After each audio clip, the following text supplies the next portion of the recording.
Semoga yang subscribe diberikan rezeki melimpah dari jalan tak terduga. Dan yang like komen, dimudahkan jalannya menuju surga di hari akhir nanti. Siapa yang tak mendengar nama Qorun? Dia adalah seorang sosok kaya raya di zaman Nabi Musa yang namanya melegenda hingga sekarang. Kisahnya diabadikan dalam Al-Quran, bahkan menjadi peribahasa atau ungkapan di masyarakat guna menggambarkan seseorang yang mirip dengan tabiatnya atau menisbatkan harta yang ditemukan terpendam dalam tanah sebagai harta Qorun. Qorun adalah miliarder kaya raya yang hidup sejaman dengan Nabi Musa. Saking kaya rayanya, Qorun setiap kali keluar dari rumahnya, ia didampingi dengan 300 pelayan laki-laki dan 300 pelayan perempuan. Qorun juga dikawal oleh 4.000 pengawal yang diiringi 4.000 binatang ternak ditambah 60 ekor unta yang khusus membawa kunci-kunci gudang penyimpanan harta kekayaannya itu. Itu dilakukan semata-mata sebagai bentuk kesombongan bahwa dialah manusia paling kaya, paling terhormat, dan memiliki pengikut setia.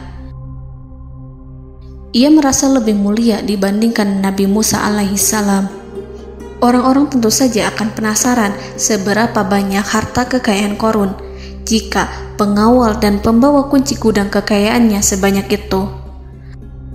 Lalu berapa banyakkah harta yang dimiliki Qorun yang disimpan di dalam gudangnya tersebut?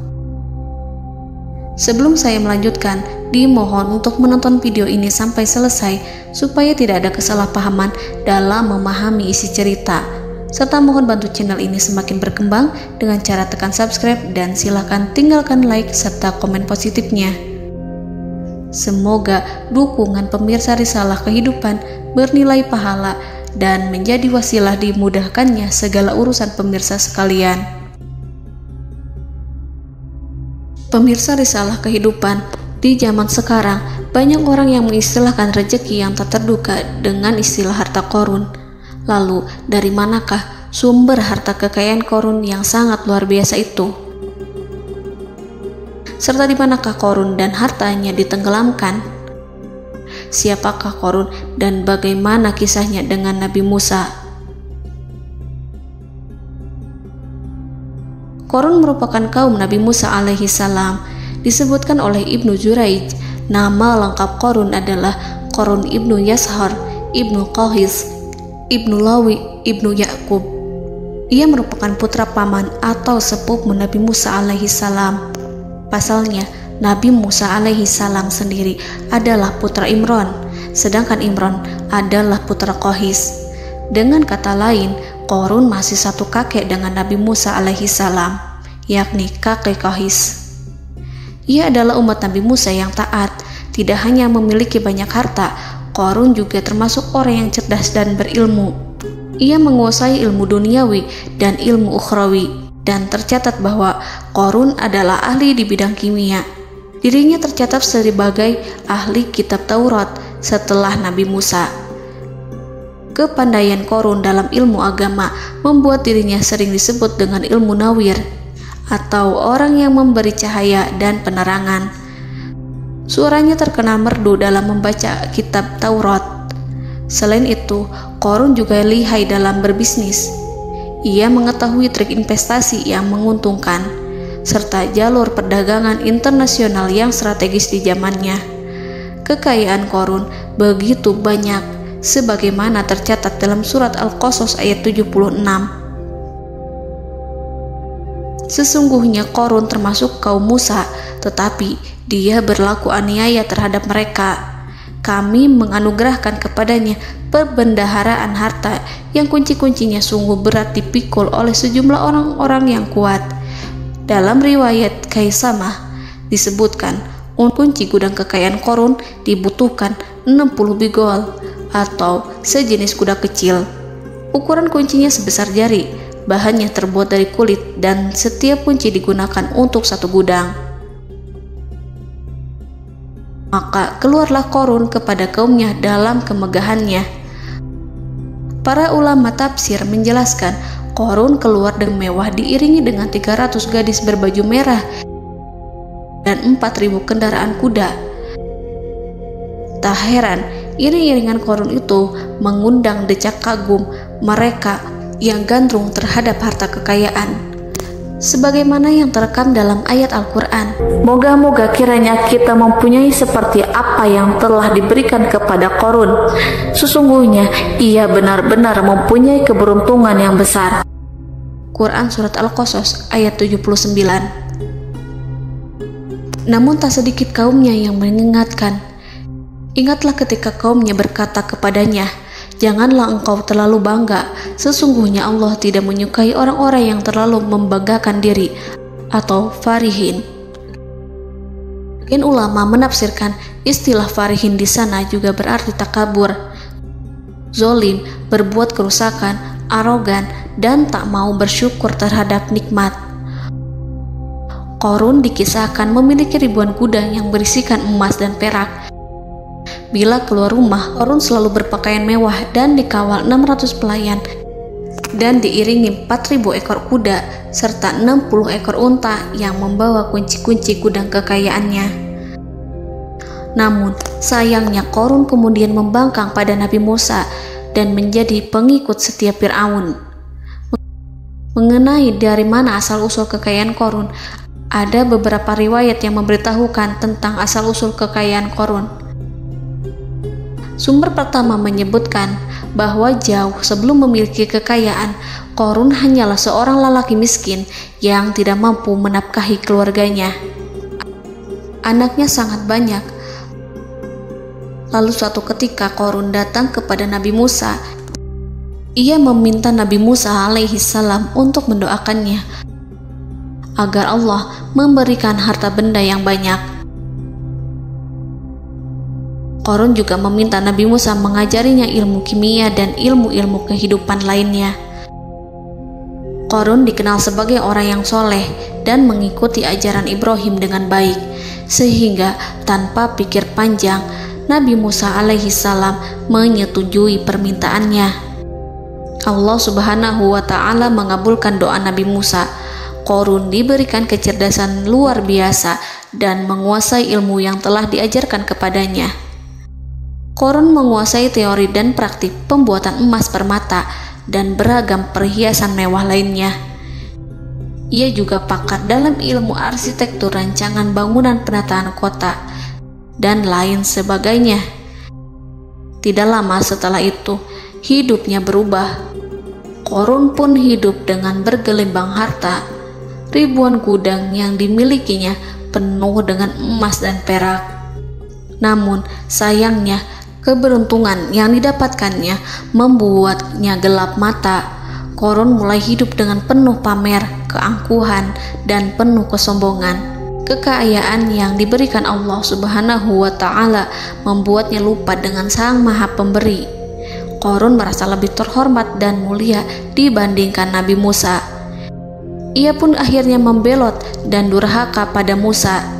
Ia mengingkari janji-janjinya dulu dan beralih menjadi pengikut Fir'aun yang setia. Loyalitas Qarun terhadap Fir'aun membuatnya diangkat menjadi kepala mandor yang membawahi ribuan pekerja. Dikisahkan bahwa Qarun bersikap semena-mena terhadap para pekerja. Ia tega memotong upah mereka. Ia melakukan korupsi demi membangun istana dan kemegahannya sendiri, dan untuk membangun gudang-gudang penyimpanan harta yang telah ia kumpulkan jauh-jauh hari.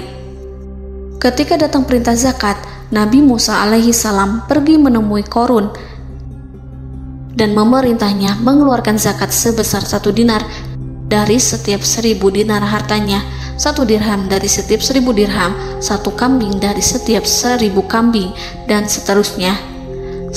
Setelah Qarun menghitung seluruh hartanya, ternyata jumlah zakatnya sangat besar.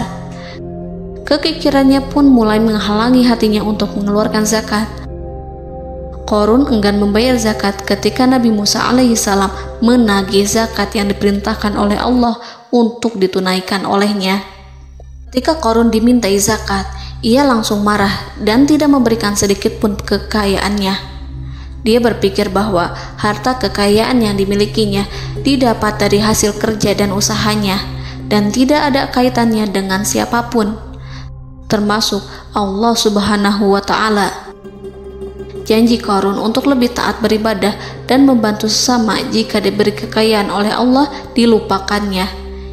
Dia mempergunakan kekayaannya tersebut dalam kesesatan, kezoliman, dan permusuhan, sehingga membuatnya menjadi sombong dan terlena. Orang-orang beriman pada masa itu sering menasihati Qarun untuk bersyukur atas nikmat yang telah Allah berikan, tetapi dia tidak mengindahkan nasihat tersebut. Dari sikapnya tersebut sudah jelas bahwa Qarun tidak membutuhkan nasihat kebenaran, bahkan merasa tidak takut dengan ancaman Allah. Sebab Qarun merasa sudah memiliki segalanya. Qarun merasa dirinya hebat dan pintar serta punya banyak pengikut setia, punya banyak pengawal dan merasa aman karena dekat dengan Raja Fir'aun. Qarun berkata, "Sesungguhnya aku mendapatkan harta ini karena ilmu yang ada padaku." Qarun sangat sombong. Ia merasa hartanya didapatkannya sendiri tanpa campur tangan dan kehendak Zat yang Maha Kaya, yakni Allah Subhanahu wa Ta'ala. Apakah Qarun lupa ataukah ia tidak tahu bahwa Allah telah membinasakan orang-orang sombong sebelumnya yang bahkan lebih kuat darinya, yang lebih kaya darinya, yang lebih banyak pengawalannya, lebih kokoh dan tak terkalahkan dibanding dirinya? Karena terdorong sifat kikir dan angkuh, maka Qarun membuat rencana untuk melakukan tipu daya agar dia terlepas dari kewajiban membayar zakat. Dia ingin menjatuhkan nama baik dan citra baik Nabi Musa.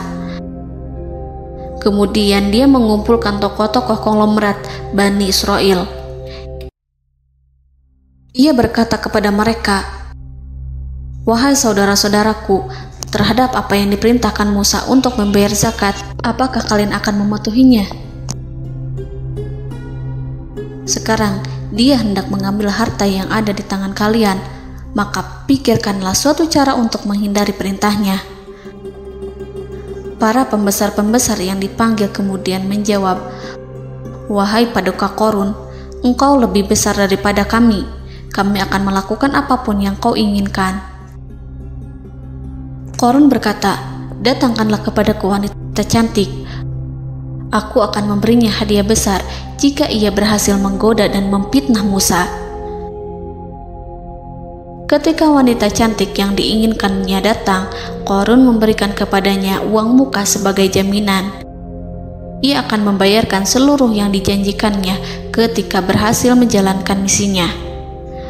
Bukan hanya itu, Qarun pun berjanji akan menjadikan wanita ini sebagai istrinya.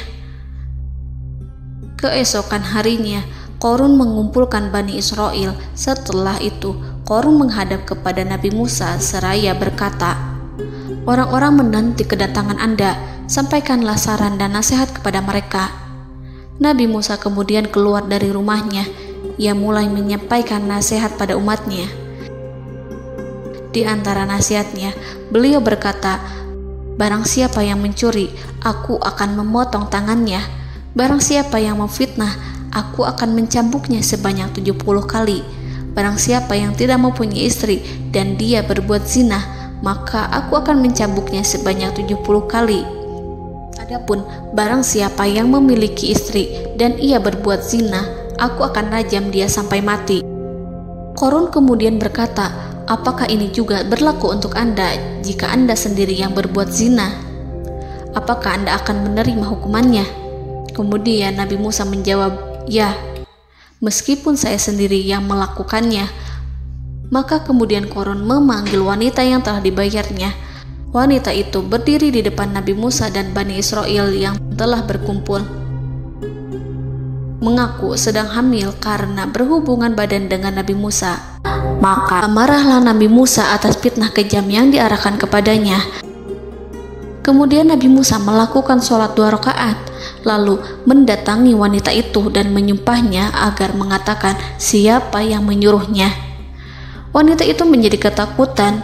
Ia bergemetar di depan Nabi Musa dan mengaku bahwa yang menyuruhnya adalah Qarun. Lalu wanita itu bertaubat dan meminta maaf kepada Nabi Musa. Seketika Nabi Musa bersujud seraya berdoa kepada Allah agar menimpakan azab kepada Qarun. Allah memberi wahyu kepada Musa bahwa bumi telah dijadikan tunduk kepada perintah Nabi Musa. Kemudian Nabi Musa berkata kepada bumi, "Wahai bumi, telanlah Qarun beserta kekayaannya, habiskanlah semua." Kala itu Allah menurunkan wahyu kepada Musa alaihissalam untuk memerintah bumi apapun yang diinginkannya. Begitu Nabi Musa alaihissalam datang dengan wajah sangat marah, barulah Qarun merajuk, "Wahai Musa, sayangilah aku." Sementara Nabi Musa alaihissalam tak bergeming. Beliau lantas berkata pada bumi, "Wahai bumi, ambillah mereka." Seketika rumah Qarun mulai bergetar. Qarun dan antek-anteknya mulai dibenamkan hingga bagian lututnya. Rumahnya ikut turun sedalam lutut.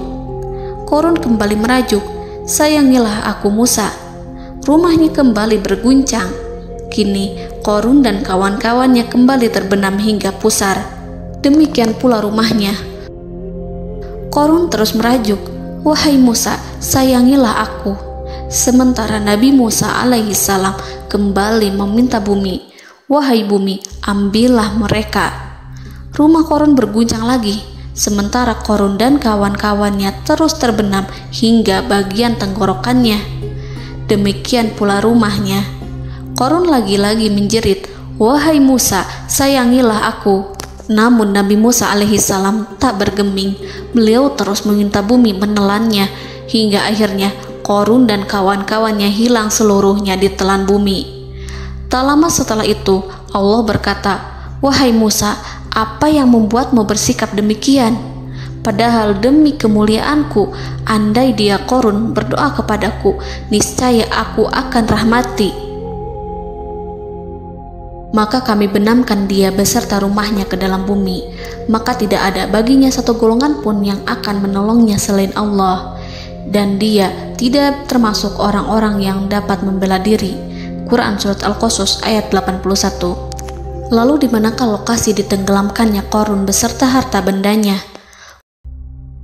Konon berdasarkan kepercayaan beberapa masyarakat setempat, Qarun ditenggelamkan di sekitar sungai atau danau Moris yang terkenal di kota Payom, negara Mesir.